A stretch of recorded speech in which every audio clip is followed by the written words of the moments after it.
Subscribe करें अपने YouTube channel लानामोट medicine को और बेल आइकन दबाएं लेटेस्ट नोटिफिकेशन पाने के लिए। वेलकम फ्रेंड्स, सुस्वागतम दोस्तों। आज का यह वीडियो हमारे ही एक सब्सक्राइबर दोस्त की डिमांड पर बना रहा हूं, जो है ल्यूपीजाइम सिरप तथा यूनी एंजाइम सिरप के डिफरेंस के बारे में, कंपैरिजन के बारे में।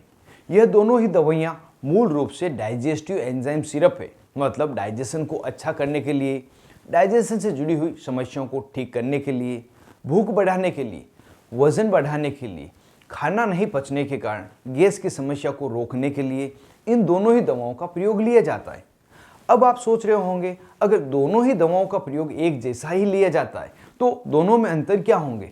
इसलिए पहले हम अंतर को जान लेते हैं, उसके बाद हम जानेंगे इन दोनों ही दवाओं को कितनी मात्रा में तथा कितने दिनों तक दिया जाता है तथा इनको लेने पर मरीज में क्या क्या साइड इफेक्ट हो सकते हैं। अगर यहाँ दोनों में अंतर की बात करें तो ल्यूपीजाइम सिरप में डाइजेस्टिव एंजाइम के रूप में अल्फा अमाइलेज तथा पेप्सिन मिलाए जाते हैं, जिसमें अल्फा अमाइलेज 18.75 मिलीग्राम तथा पेप्सिन 12.50 मिलीग्राम प्रति 5 ml के संग मिलाए जाते हैं। यहाँ पर एक बात और ध्यान रखें, यह ल्यूपीजाइम सिरप तथा ल्यूपीजाइम प्लस सिरप इन दो नाम से मेडिकल स्टोर पर अवेलेबल है, इनमें आप कंफ्यूज नहीं हो। इस सिरप में अल्फा अमाइलेज एक विशेष प्रकार का एंजाइम है जो खाने में उपस्थित कार्बोहाइड्रेट, जिसमें पॉलीसेकेराइड तथा स्टार्च है, इनको स्मॉलर पॉलीसेकेराइड्स तथा माल्टोज में तोड़ने का कार्य करता है, जिसे हम शुगर कहते हैं। पेप्सिन एक प्रकार का प्रोटीन डाइजेस्टिंग एंजाइम है जो खाने में उपस्थित लार्जर प्रोटीन मॉलिक्यूल्स को स्मॉलर प्रोटीन यूनिट्स जैसे एमिनो एसिड में तोड़ने का कार्य करता है। दूसरी ओर यूनी एंजाइम सिरप में एंजाइम के रूप में डायस्टेज तथा पेप्सिन मिलाए जाते हैं, जिसमें डायस्टेज 50 मिलीग्राम तथा पेप्सिन 10 मिलीग्राम प्रति 5 ml के स्ट्रेंथ में होते हैं।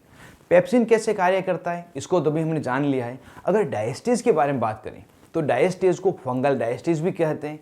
यह भी भोजन में उपस्थित स्टार्च को छोटे टुकड़ों में तोड़ने का कार्य करता है और यह डायस्टेज अनेक एंजाइम्स जैसे alpha amylase, beta amylase, ग्लूको amylase आदि का कॉम्पोजिशन है। अगर आपने वीडियो को ध्यान से देखा है तो अभी हमने जाना था कि ल्यूपीजाइम सिरप में अल्फा अमाइलेज मिलाया जाता है और यहाँ पर हमें यह जानकारी हो गई है कि अल्फा अमाइलेज डायस्टेज का ही एक प्रकार है।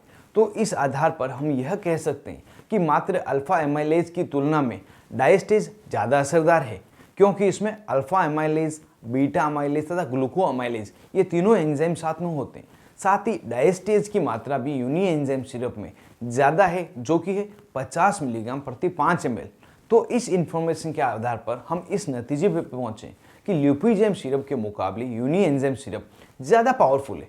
अब इसका मतलब यह नहीं कि ल्यूपीजाइम सिरप कभी भी नहीं दी जाएगी, कोई काम नहीं आएगी। ल्यूपीजाइम सिरप का कॉम्बिनेशन अगर देखें तो इसमें पेप्सिन अधिक स्ट्रेंथ में मिलाया हुआ है। यदि किसी व्यक्ति को प्रोटीन डाइजेस्ट करना हो तो उस समय ल्यूपीजाइम सिरप देना एक बेहतर विकल्प रहता है। इस तरह से जहां जिस सिरप की ज़रूरत हो उसे दिया जाता है। अब जान लेते हैं कितनी मात्रा में यह दोनों ही दवाइयाँ मरीज में दी जाती हैं। तो चाहे ल्यूपीजाइम सिरप हो या यूनी एंजाइम सिरप हो, एडल्ट में 5 ml से 10 ml सुबह तथा शाम दिन में 2 बार खाने के बाद लेने की डॉक्टर द्वारा सलाह दी जाती है।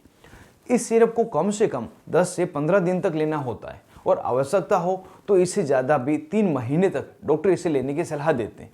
यह सिरप बच्चों में, महिलाओं में, बुजुर्गों में सभी में दी जाती है, लेकिन अगर किसी बच्चे की उम्र 5 साल से छोटी है तो उन्हें बिना डॉक्टर की सलाह यह दवा नहीं दी जाती। अब जान लेते हैं इन दवाओं को लेने पर मरीज में क्या क्या साइड इफेक्ट होते हैं। तो जैसा कि ये दोनों ही डाइजेस्टिव एंजाइम सिरप है तो दोनों से होने वाले साइड इफेक्ट भी समान ही होते हैं, जैसे पेट दर्द होना, दस्त लगना, आहर नाल में जलन होना जिसे हम हार्टबर्न कहते हैं, उल्टी होना, जी घबराना, जी मचलना, उल्टी जैसा लगना, स्किन पर रेशेस हो जाना, मरीज को कमजोरी महसूस होना आदि। इसके साइड इफेक्ट मात्र इतने ही नहीं है, हो सकता है इसके अलग भी आपको कोई साइड इफेक्ट मिले। अगर कोई साइड इफेक्ट मिले तो तुरंत दवा को लेना बंद करें और अपने डॉक्टर से संपर्क करें। और इसी के साथ हमने पूरी जानकारी ल्यूपीजाइम सिरप तथा यूनी एंजाइम सिरप के कंपैरिजन के बारे में जान ली। उम्मीद करता हूँ इस वीडियो से आपको पूरी जानकारी मिली होगी, आपको किसी भी प्रकार का डाउट नहीं रहा होगा। अगर वीडियो से आपको कुछ सीखने के लिए मिला है तो वीडियो को एक लाइक जरूर से दें और ऐसे ही दवाओं से जुड़े हुए महत्वपूर्ण वीडियो देखने के लिए, जानकारी जानने के लिए चैनल को सब्सक्राइब करना नहीं भूलें। आप थे अपने होस्ट मोहित आदिश के साथ, देख रहे थे अपना YouTube channel learn about medicine. Thank you friends, take care and be careful about medicine uses.